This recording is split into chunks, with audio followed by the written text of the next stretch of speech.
अरुण भाई कोरोना कब जेते सब कुछ चौपट कर देने छे। हाँ रे लक्ष्मण भाई, ई कोरोना से पूरा दुनिया तबाह छे। जमशेद भाई अब तो भगवान ये रक्षा करते, ई कोरोना से के बचेते। हे मालिक। अरे दोनों इधर आओ। जी साहब बोलिए। ऐसा करो, तुम दोनों अपने अपने गांव चले जाओ। साहब ये क्या कर रहे हैं साहब? तुम्हें दिख नहीं रहा है? यहाँ कोरोना फैल रहा है, लोग मरे जा रहे हैं। साहब हम गांव से कमाने के लिए आए साहब, हमें वापस मत भेजिए साहब। साहब हमारा छोटा छोटा बच्चा है साहब।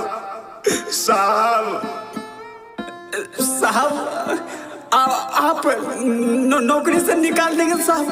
हम कहाँ जाएंगे साहब? हमारा बच्चा दो गो जो है मर जाएगा ना साहब, मर जाएगा ना साहब, भूखे मर जाएगा ना साहब। तो मैं क्या करूं? यहाँ कोरोना फैलवाऊं? चलो जाओ यहाँ से।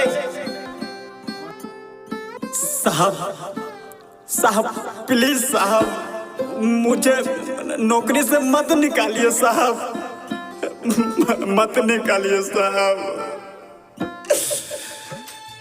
नमस्कार सभी को, आप सुन रहे हैं MR म्यूजिक भोजपुरी।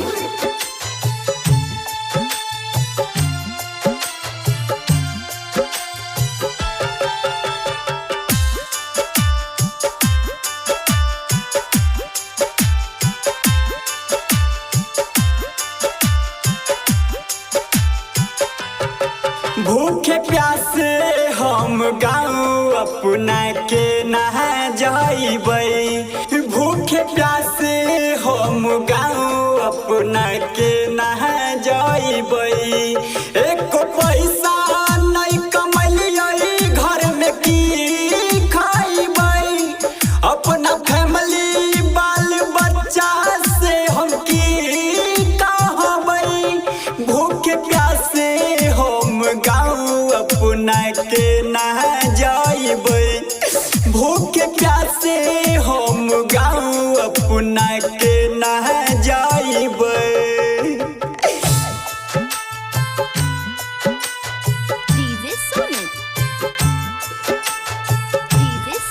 पापा हम पानी पीबे, पापा हम पानी पीबे।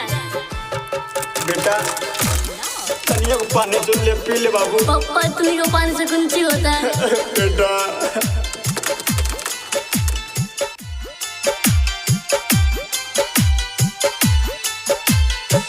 कैसन विपत अइलहि लोगावा, भेल सब लाचार हो। कोनो उपाय करो हाली मोदी सरकार हो, मोदी सरकार हो। नहीं त घुट के हम सब मर जाइबै, नहीं त घुट के हम सब मर जाइबै। भूखे प्यासे हम गाँव अपना के नहा जाइबै, भूखे प्यासे हम गाँव अपना के नहा जाइबै।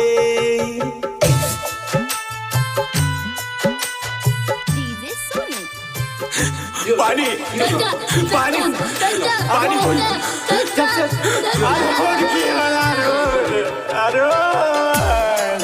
चाचा ओ चाचा।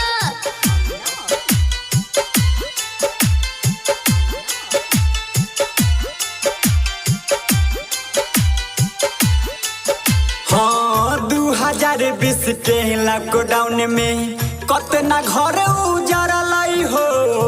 यूपी बिहार के कतना मजदूरी तरफ के मरल हो, तरफ के मरल हो।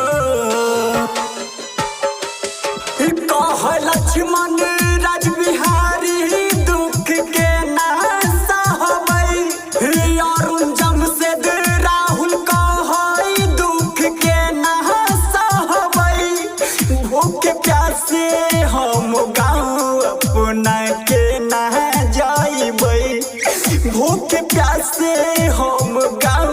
अपना के न जाई